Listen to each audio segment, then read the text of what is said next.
Hello. Hello. আজ আমরা মানালির এই জায়গার নামটা কি?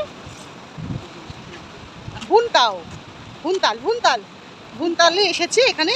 আর ভীষণ সুন্দর জায়গা, সত্যি কথা বলতে মানে সব থেকে বড় কথা এই ব্যাকগ্রাউন্ডটা এত সুন্দর লাগছে, এত ভালো লাগছে। 7:10 আলো আলো এখন হ্যাঁ, এই 7:10 আর আমি দেখিয়ে দিচ্ছি একটু ব্যাকগ্রাউন্ডটা। সব থেকে বড় কথা এই নদীটা বয়ে যাচ্ছে না, এটা যেন ভীষণ ভালো লাগছে। এটা হচ্ছে বিয়াস নদী আর ক্ষীরসাগর নদীর দুটো সঙ্গম স্থল, ভীষণ সুন্দর। আমি দেখাচ্ছি, এই যে নদী দেখা যাচ্ছে, এখানে দুই নদীর সঙ্গমস্থল, দুই নদী বয়ে চলেছে, বিয়াস নদী এবং ক্ষীরসাগর না, আমি একটু ভুল বলে ফেলেছিলাম, গঙ্গা। এরপর আমরা চলে আসলাম মানালি রাইসন বলে একটি জায়গায়, সেখানে এসে আমরা ব্রেকফাস্ট শুরু করলাম। দেখুন, আমাদের সাথে সাথে ব্রেকফাস্ট করার সঙ্গে সঙ্গে কিন্তু এই শালিক পাখিটি আমাদের সঙ্গে ব্রেকফাস্ট করছে আলুর পরোটা। আর সত্যি কথা বলতে কি, আমাদের তো কলকাতায় এরকম শালিক পাখি দেখতেই পাই না, তবু এখানে আসলে শালিক পাখি, বড় দাঁড় কাক, আমরা যেটা নর্মালি কাক বলি, সেই দাঁড় কাকও দেখতে পাওয়া যায়। এরপর আমরা বিকেলে পৌঁছে গেলাম মানালি মল রোডে, সেখানে আমরা একটুখানি বসলাম। কেনাকাটার পর্ব সেরকমভাবে ছিল না, কিন্তু ঘোরাঘুরি করলাম। আর সত্যি কথা বলতে মানালির এই মল রোডটা ঘুরতে ভীষণই ভালো লাগে। অনেক রকম জিনিস এখানে তো পাওয়া যায়, সেটা জানেন সবাই। ফটো তুলতে ব্যস্ত, গল্প করছি দুজনে।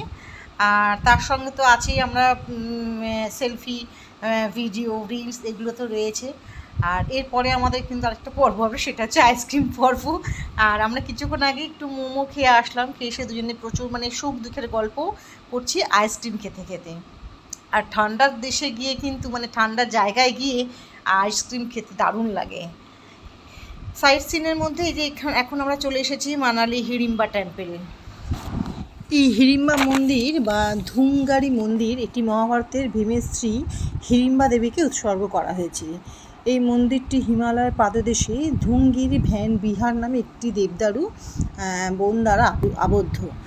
আর আমরা যখন গেছিলাম তখন কিন্তু এই সময়টাতে একটি অনুষ্ঠান হয়েছিল, যার জন্য এখানে সব রকম প্যান্ডেল করা রয়েছে।